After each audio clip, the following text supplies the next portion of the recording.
I don't know what you're facing, but here's what I do know. You've got something special. You've got greatness in you. And I know it's possible that you can live your dream. The things that are easy to do are also easy not to do. That's the difference between success and failure. You should be feeling like there's absolutely nothing you can't accomplish. Nothing. I don't care tests. I don't care what it is. Whatever you're going through in your life, you should feel like you could beat it, all right? The day you become content, the day you stop evaluating yourself, the day you stop growing, the day you stop getting better is the day you die, is the day the person who's trying to catch you will get you.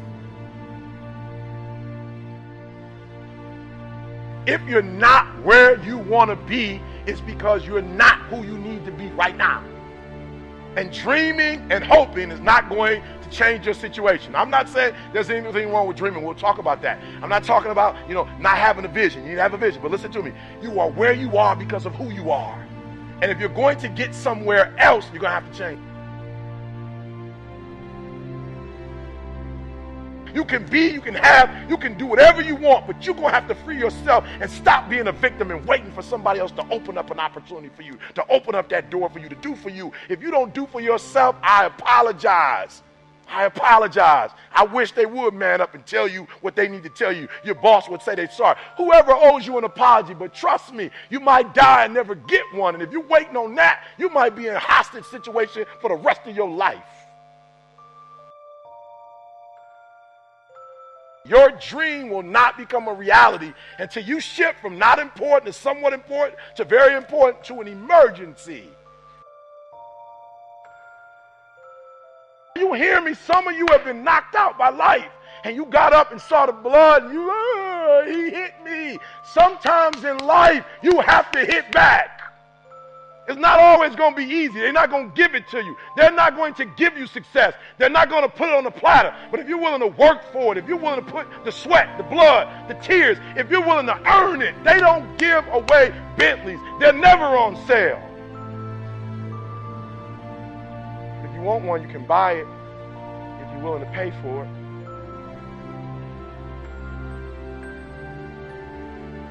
Some of you, your success has messed you up. You're so successful now, you soft. Your success has not benefited you. You've not grown as a result of being successful. You've lost your bite. You're not hungry anymore. Your success is damaging you. Every time you come up to a challenge, you quit, you surrender, you give up, you give in. Every single thing I go through, I remember I was homeless and I draw from it. Every single time I'm going through pain, I remember that I've gone through pain since I was a kid. I draw from it. Recycle your pain. Get something from it. You're already in pain. Use it. Do something with it. Allow it to take you to the next level. Allow your pain to push you to greatness. I challenge you. I challenge you. I challenge you to be the best you can be.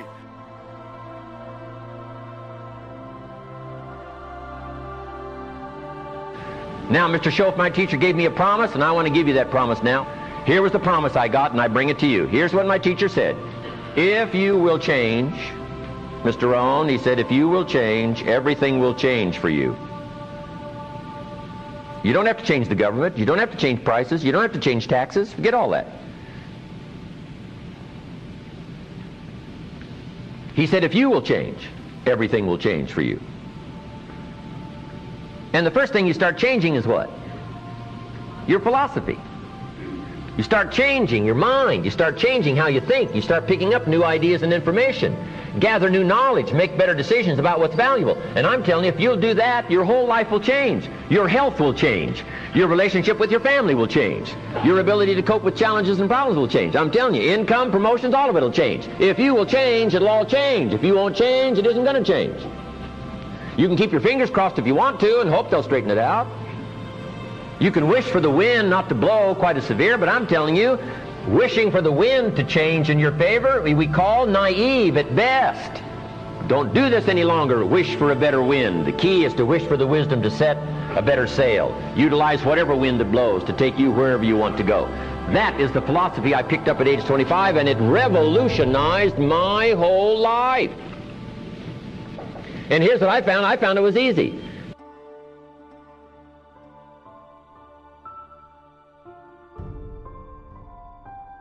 Got to jot this down.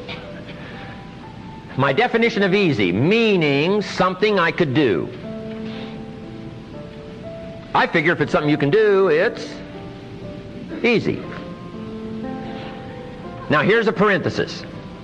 Parenthesis, I worked hard at it. I found something I could do which was easy, but I worked hard at it. I got up early and stayed up late, worked hard that 6 years.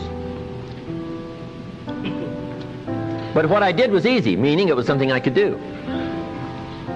You say, well, Mr. Rohn, if it was so easy, how come everybody else around you during that 6 years, how come they didn't get rich? Here's why.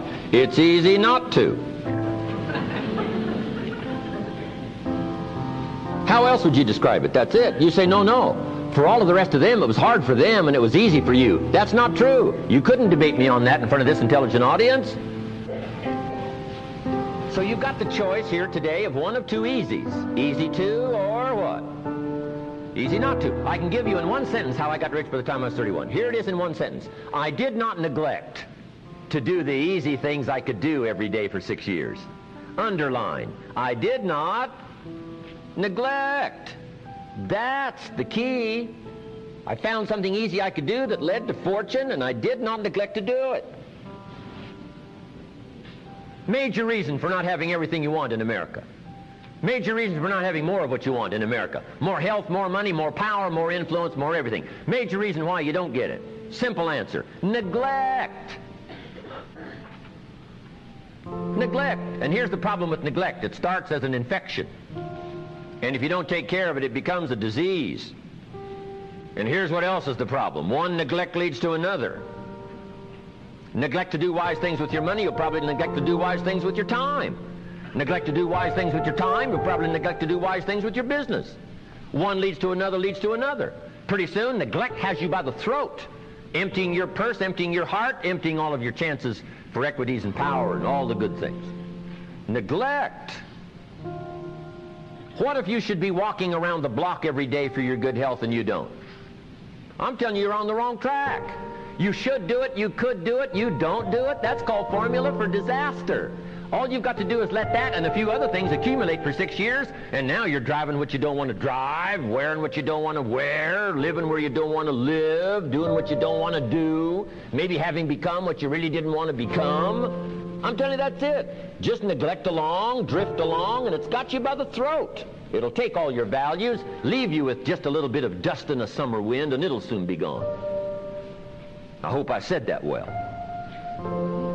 That's it. It's where I found myself at age 25 until my teacher came along and said, Mr. Rohn, up till now you've messed up. Let's see if we can't clean that up, change it all. I did. Changed my life. Not just the money, all the rest of the values that came pouring in when I understood that it was me. It was me. So take the easy approach. This stuff's easy to figure out. Getting rich is easy. I teach it to teenagers. How to be rich by 40. 35, if you're extra bright, this stuff is not difficult.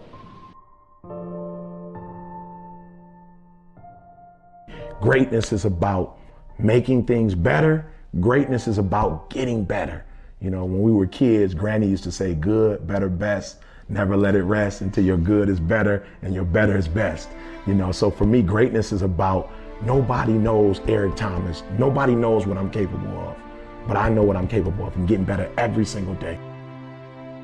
Never settling, never saying, well, I got a PhD, so I'm finished. You know, I've got a few videos that went viral. Most people have never done that. I'm doing good. I wrote 3 books. I'm good. No, Eric, you know at the end of the day, when you lay your head down to sleep, you know when you've given your best. You know when you've gotten better. And greatness is challenging the today you and the future you, saying you can get better. If you're grinding on Monday, grinding on Tuesday, grinding on Wednesday, if you're grinding 6-7 days a week for a span of 5 or 6 years, something's got to come out of that.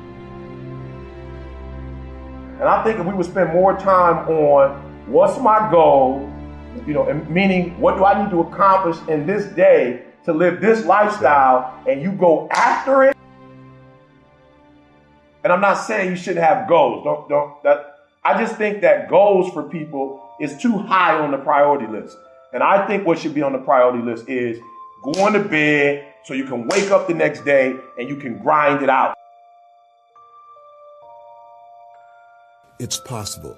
I can do this. I can make this happen. No matter how bad it is or how bad it gets, I'm going to make it. It's possible. Yes, your dream is possible. Say that to yourself every day. Feed your mind with words that you write and words that you hear and words that you speak to yourself. Feed your faith and your doubts will starve to death. Say to yourself, it's possible. It's possible. It's possible. Even when you have no evidence to point to, say to yourself, it's possible. There's nothing as powerful as a made-up mind. It's a struggle sometimes to do that, especially when you have people around you telling you that it's not possible, that you can't do it. And they're constantly pointing out your failures of the past, constantly reminding you of all of the things that you don't have going for you. I'm reminded of the story of two little boys that were playing on some ice during the winter. And as they got further out on this ice, one fell through the thin ice. And so the little fellow that was still on top of the ice, he was trying to save his little buddy. And he couldn't reach him. He was trying to pull him. He could see him through the thin ice as he got further away from him, struggling. And he couldn't reach him, and he's trying to break the ice, and he couldn't do it. And he looked around, and he saw a tree in the distance, and he ran, and he got up on the tree, and he pulled and broke down an enormous-sized branch, and came back and savagely began to beat that ice, and broke it, and miraculously, he saved his friend. And when the paramedics came, and they were able to revive this little boy, they were scratching their heads. They're trying to figure this out. Said, how could this little pruny fellow go up in a tree and break off a branch this size and then come back and beat and break the ice and save his friend? They thought it was just miraculous. It was baffling. And an old guy who was there said, I can tell you how he did it. And they said, how? How did he do it? And he said, there was no one here to tell him that he couldn't do it. Whoa. What could you do? What could I do? What could all of us do if we did not have the naysayers in our lives? That we believe naively like that little boy that it was possible. What would you do if failure was not on the table?